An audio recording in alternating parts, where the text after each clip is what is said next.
1949년 3월 김일성의 모스크바 방문. 1990년 한국과 러시아가 수교되면서 그동안 알려지지 않았던 비밀 문서들이 대거 공개가 되어 냉전 시대를 살면서 배워왔던 많은 정보들을 대폭 수정하지 않으면 안 됐다. 가장 이슈가 됐던 문서는 94년 옐친 대통령이 김영삼 대통령에게 전달한 2000페이지 상당의 한국전쟁 관련 비밀 문서였다.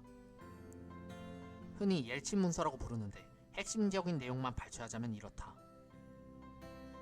먼저 49년 3월 김일성과 박헌영이 스탈린을 만나고 있던 때다. 모스크바에 간 박헌영과 김일성의 사진이다. 요즘 남조선 반동 세력들의 도발이 점점 격해지고 있습니다. 우리도 육군은 있지만 해군은 전무합니다. 지원 좀 해주시라요. 남조선에는 군대가 있습니까? 있습니다. 약 6만 명입니다. 혹시 경찰을 포함한 겁니까? 아닙니다. 정규군 숫자입니다. 걔네들이 두렵습니까? 그건 아닙니다. 하지만 해군을 갖고 싶습니다. 지금 어느 쪽 군대가 더 강합니까? 우리 군대가 더 강합니다.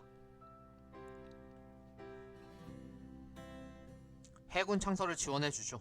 군용기도 주고. 혹시 남조선군 내부에 당신 사람들이 침투해 있습니까? 있긴 하지만 모두 하위 계급이라서 아무 일도 할 수 없습니다. 잘한 일입니다. 지금은 아무 일도 해서는 안 됩니다. 남조선도 북에 첩자를 보냈을 겁니다. 그러니 조심하세요. 요즘 38도선 사정은 어떤가요? 남조선 침범해 온다는데 사실인가요? 남조선군이 초소를 공격해서 우리 군인들이 많이 피해를 당했습니다. 요즘 그런 도발이 부쩍 많아지고 있습니다. 우리가 남침할 수 있도록 힘을 보태주셨으면 합니다. 지금 남조선 내부에는 강력한 빨치산 부대가 지원을 기다리고 있습니다. 지금 남침은 불가합니다. 남조선에 대해 확실한 우위를 확보할 때까지 기다리세요. 그러면 가까운 장래에 통일의 기회는 없게 됩니다. 적들이 만약 침략한다면 그때를 노려서 반격하세요. 그때가 되면 우리도 지원을 하겠소. 급속도로 달라진 정세. 1949년 하반기. 김일성과 박헌영이 모스크바를 다녀온 이후 상황은 신기할 정도로 북한에 유리한 쪽으로 흘러갔다. 크게 5가지 요인이 있었다. 먼저 1949년 6월 미군이 한반도에서 완전 철수하게 되었다. 북한으로서는 남침의 장애물이 사라진 셈이었지만 불안해진 이승만은 북침을 하겠다는 공갈포가 늘어나고 치명적인 도발에 열을 올리게 된다. 하지만 북한은 이미 남한의 전력을 속속들이 알고 있었으니 종가나 새끼들 나중에 두고 보자. 이렇게 이를 갈고 있었다. 그런가 하면 1949년 8월에 소련은 핵실험에 성공하게 된다. 소련 스파이가 미국의 핵기술을 훔쳐다가 제공해준 덕분이었지. 그렇게 소련이 원자폭탄을 가지게 되자 미국은 더 이상 유일한 초강국이 아니었다.